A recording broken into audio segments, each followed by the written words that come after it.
The following program is rated GE. It is suitable for general family viewing.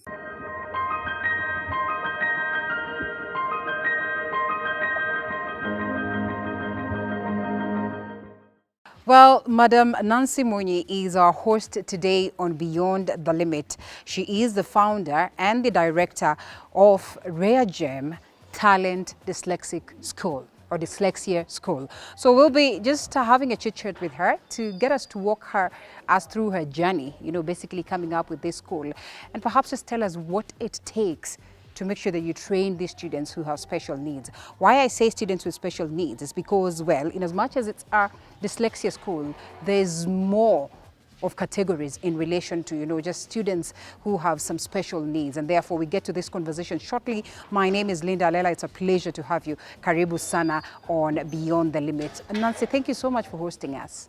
Karibu sana, Asante. Rara, and I'm happy that you're here. Right. Beyond limit. Beyond the limit, because this is clearly, beyond the limit. And I'm happy and I'm proud of what it is that I basically say here. With Beyond the Limit, we get to deal with very many cases. And sometimes you really just want to get into that space of education and understand how these students, how these children are picking up life, especially in terms of learning. So we're delighted to be here as well. Before we get to the conversation, it's important that we get to understand what is dyslexia. And I know you're not a medic in this field, but owing to what it is that you've done, perhaps you have great knowledge in relation to that. Because why? I have realized that there are children who have just more than dyslexia that are incorporated in this school. So please, if you'd enlighten the viewer. Okay, when you think of dyslexia, is a condition which is neurological, neurobiological in origin, that the person gets it from genes. You inherit it from the parents. That is the basic. But we have developmental dyslexia, which is acquired after birth. So dyslexia is basically a condition that inhibits a person from learning to read, write, and spell. The person can be having average or above average intelligence. So it is not a question of not being intelligent. Yeah. Okay. And therefore, when we say that we have very many other cases here, yet the school is called, Dyslexia School, what exactly are we looking at?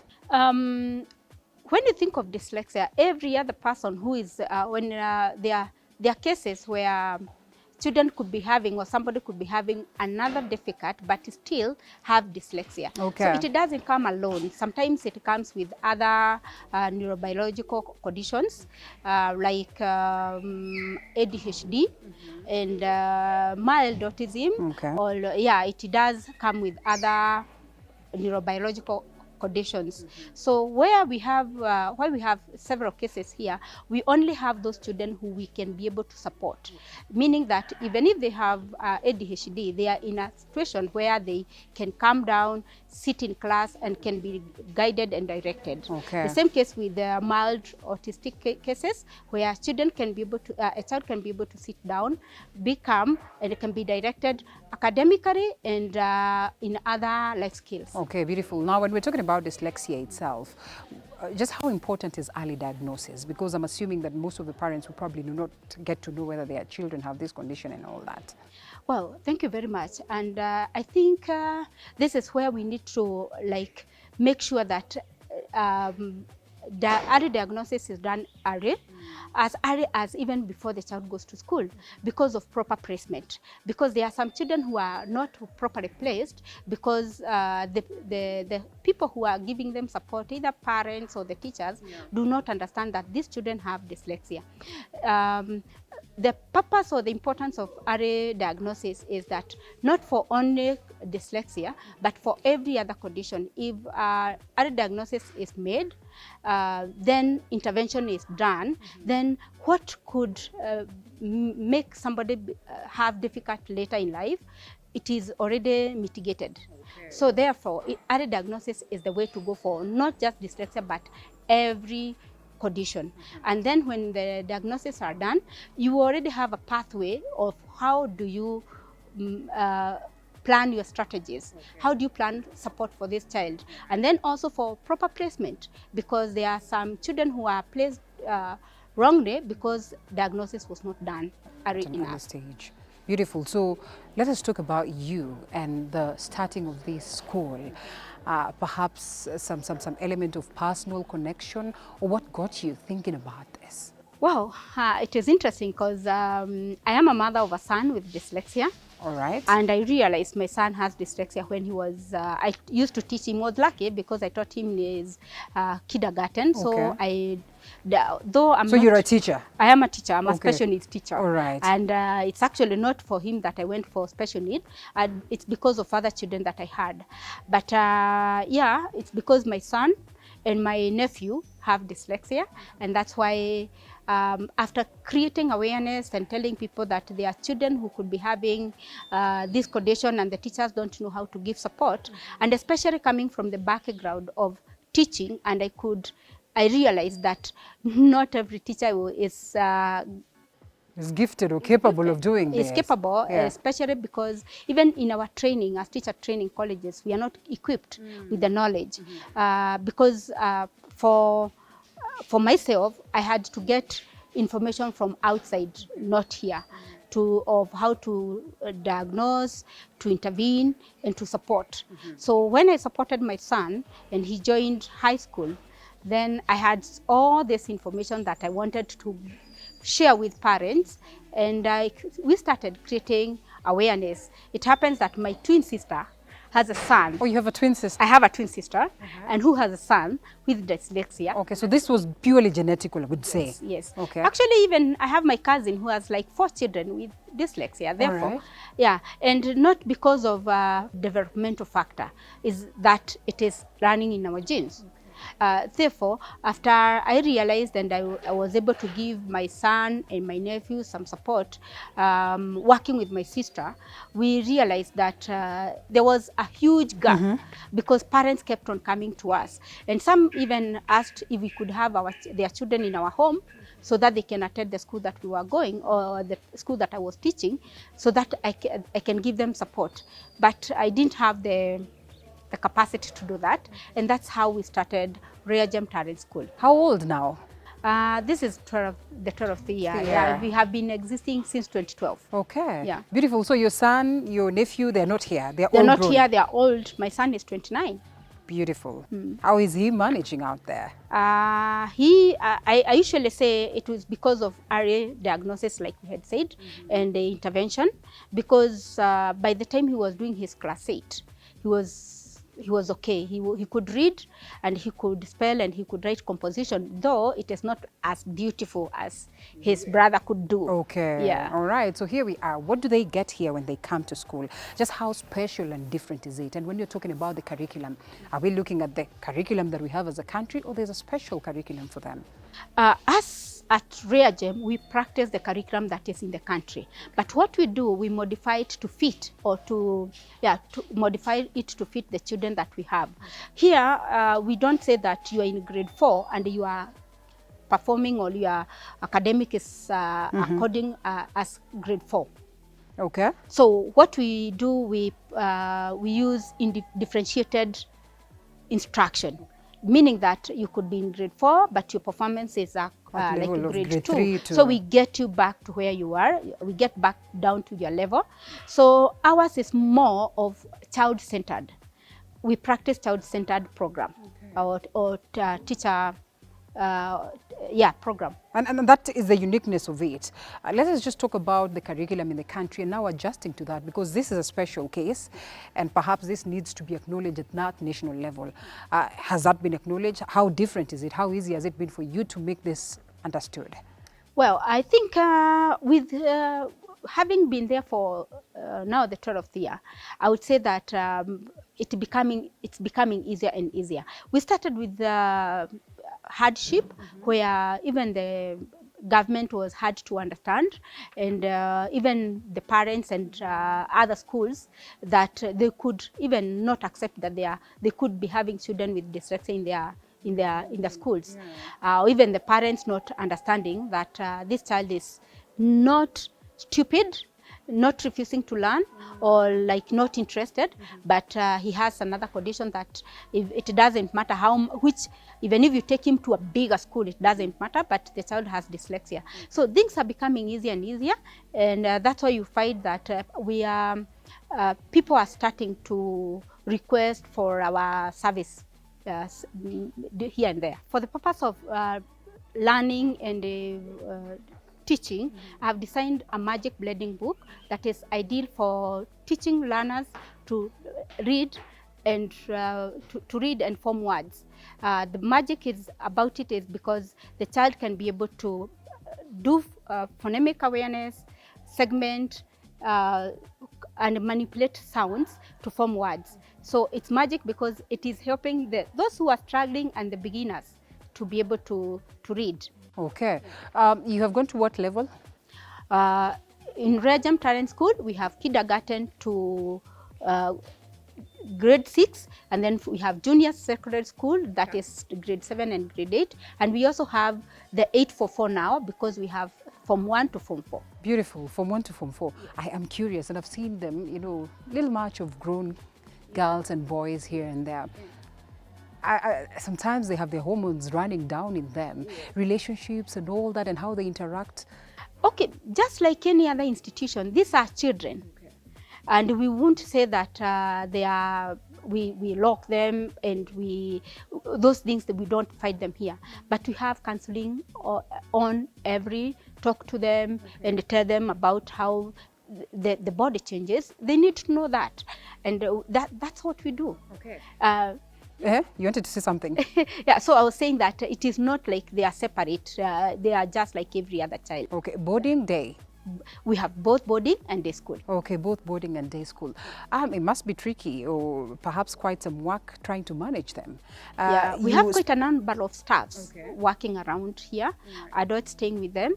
Yes. All right. And so that means then there's some element of speciality in terms of, you know, how the trainers are taught or how the trainers are equipped to manage them. Different from a typical school, different from the usual training school of, you know, say education and all that? Okay, we have those who are trained to take them, if it is matron and the kitchen and the ground people are trained to do that. Or rather we train them, and we have teachers who are trained to take care of the children in the class setup. Okay. Yeah. All right. So that means, how do you see the setup of, you know, learning for these students evolving, or basically this, because like you say, it was difficult to get the country accepting this mode, but then again, slowly by slowly they accepted. What are some of the evolutions that, you know, foresee in line with this? What I think is that things have become easier, but we have to change our expectations. Because sometimes I find like even the children themselves, they have high expectation on what they need to, and to bring them to understand that actually we can't have doctors not that there are no doctors with dyslexia, they are there, but then we need to train them to understand themselves so that they have expectation on the level that they can be able to perform, so that they don't get heartbroken like they came. Actually, sometimes we get children who are like so timid, like they have gone through hell such that they don't accept themselves, they don't like even relating to each other, it's difficult because of where they have come from. They have come from. Yes. I want us to take a quick short break and then come back and understand some more. What does it take to get them to accept themselves, to love themselves, to go out into the world better than the world would imagine they are, and to survive? At the age of 29, your son probably doing pretty much good. You know, even getting a wife and getting kids and all that. So we take a quick short break and then we come back to understand some more on this beautiful story. The rare gems indeed. Welcome back to Beyond the Limit, hosted at the Rare Gem School, that is Dyslexia School. And you know, there's some element of talent therein because there's great talent in here, as you can evidently see. You know, the pictures that are running down on the background as we have this important conversation, and we have the director, that is Nancy of this school. So alongside your school, alongside your sister, you said you started this, so there's some other people who came in as well to boost? Yeah, we have another when we started from a rented ground. We didn't have resources, so it was one step and another, and then up to where we are. This moment we have a sponsor who helped us set up this. Set up. He's a Scottish called Mark Stoddart. He helped us build this building, and he's going to go on. As we can evidently see, which is a beautiful thing. To do that. Yeah. Nice. I'm imagining their parents who are watching us, and perhaps they have children with this condition, and they are realizing that, oh, so there's a safe space that I can take my child to, and they get to learn better. Just how expensive is it to manage this? Or I mean, we cannot equate this to money and all that. Well, yes, but we are actually the cheapest around, because we are, if you're bored, we are taking care of borders and all the activities that we do, and our fees is less than 50,000. So. Beautiful. Yeah, that's pretty much affordable in all affordable, that. Yeah. It's like the high school, they pay 56. The primary, they pay 52. Nice. So it's raging. We are the cheapest. The cheapest around. And I mean, if you'd see the amount of discipline, the activities that are playing out here, the hygiene and all that, you certainly know that your child is in a safe space. I am curious, you said that you are taking the country's curriculum. Yes. I'm imagining, how do they manage the examinations?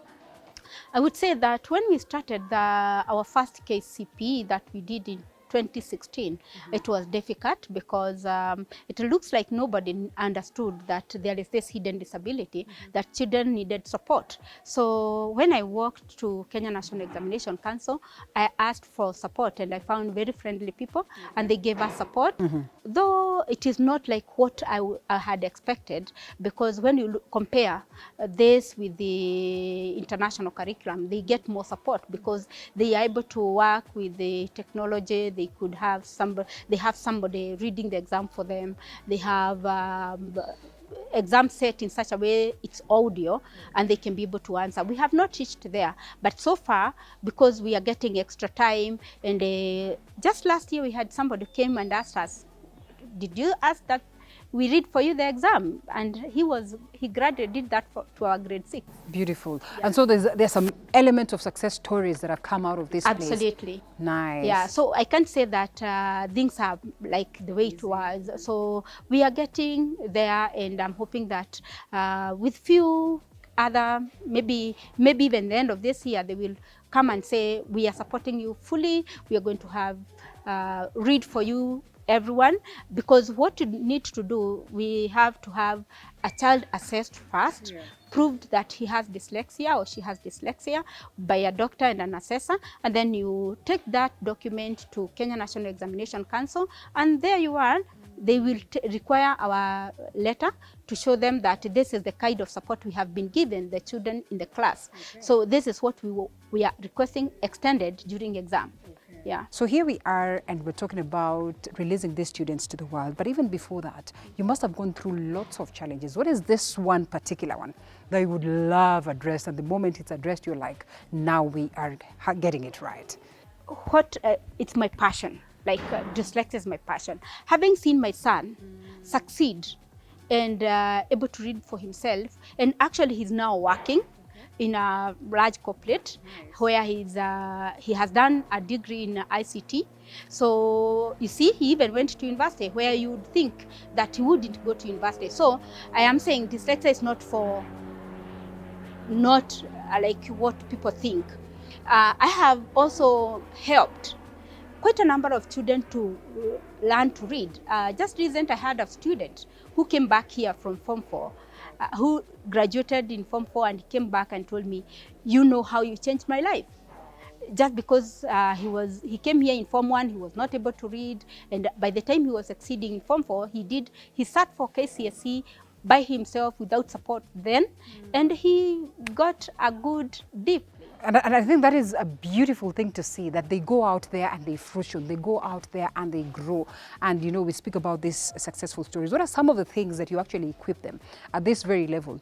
You know, good things that would allow them go out there, be responsible citizens, be accepted in society, find it easy to survive in society. Yeah, just like I always say, when you find that education or academic doesn't get into your child well, then it is not like you keep, like you get heartbroken. You need to look at another path, which is the other way that this child can be able to bring food on the table when they grow up. So what we are doing here, we have different skills that we show them. You're going to go around and see for yourself what they are doing. We have tailoring, we have even carpentry, but today you are not going to see the carpentry taking place.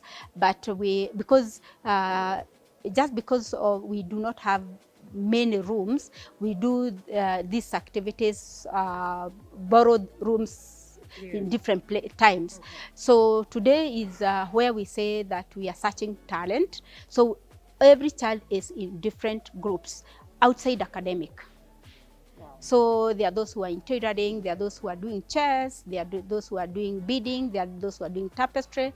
We have singers, we have music class, and we have artists that they are doing fine. They are doing art. Drawings and art, and oh my goodness, you should see the shamba.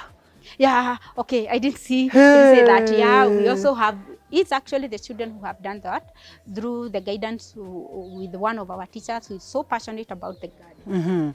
All right, beautiful. And therefore, when you release them out there after Form 4, you're confident that they are ready to set and see the world. Absolutely. Okay, we have a student who graduated last year, and having trained from our garden here, he went and influenced his dad to do a borehole for him, and now he's a good farmer doing cabbages, and he takes his things out in the market. He didn't choose to do anything else, and even if today you bring in something else, he's comfortable in the farm. Okay. Yeah. I know this is your happy place, and perhaps you say this is what you love doing. How has it impacted in your life generally as an individual? Managing administrative work, still also dealing with these students. I don't know whether you teach them at any point that is in class, and basically your family life. Well, I would say having a son with dyslexia, it was a blessing in a kind of, because working with dyslexia has made me travel countries and interact with many people. I have done books, I have done trainings, and as a person, I have grown. And with this, you can't say that you have learned enough. I'm still doing more and more on dyslexia and other hidden disabilities. So it keeps you young, because you have to think every time, like, what do you need to do next for the children, or what do you want to do next for even the teachers? Because when we get the teachers here, not every teacher is trained about dyslexia. So the training is ongoing every time. And for my family, I think having seen my son who has dyslexia, doing what he is doing, he is already having a family of his own. And I feel like, it's what a mother can ask for. All right, beautiful. And you speak about having his own family and all that. Perhaps it would be important that even before they get to marriage, you get to explain your condition or your concern to an individual. Just how important is awareness? And not just awareness for persons who have this concern, but basically the entire society. In fact, what I would say is how important is awareness to the person who has dyslexia. Okay. Some people will always say, I don't want my son to know that he has dyslexia early enough. But for me, I feel like how it has helped my son fight his own battles. Like when he is subjected to reading and he has been given this huge text, he would comfortably tell person, this one is not for me. Because I have dyslexia, and if you want to know more about that, he will tell you what is dyslexia. We do the same with our children here. They are able to explain to them about the world that this is me, that I have dyslexia. You may bring so much to read, but if you can say it, I'll be able to respond well. Don't bring it in a print. And they also are able to even fight for the others. Right. So we create awareness to them, and even when now they go home, they do not fear being told, can you read here? And then they are able to stand for themselves and say, okay, I may not be able to read, or I am going to struggle. If you can say it, I will be able to understand. Okay, let's talk to the parents out there. Perhaps those individuals who would love to set up such, institutions for the sake of, making sure that the world is a safe space for these children. Those parents who perhaps would be scared and perhaps feel like, now nimezaa mjinga and now that's it, that's the end of them. In terms of making sure that we all come together to create a space for them, what would you tell them today? Oh, first, I know most of the institutions that have been started like mine is because there has been something behind. So if I didn't have a son with dyslexia, absolutely I wouldn't even know what is dyslexia. So first is for the parents and for even the teachers and the community is to learn, to bring yourself to learning so much about this condition and even the other conditions that we have that are related with dyslexia. And then from there, don't fear. It's one day at a time. I will tell you that where we started in a 3-bedroom house, and it has been a journey. We are here now on our own piece of land that we have already moved from renting. So yeah, it is not built on a day. Don't look at us and say, oh, this is where they are, it looks good. It has been. If you get to our pictures, you'll see where we were and the steps. And also building a humanity. You see,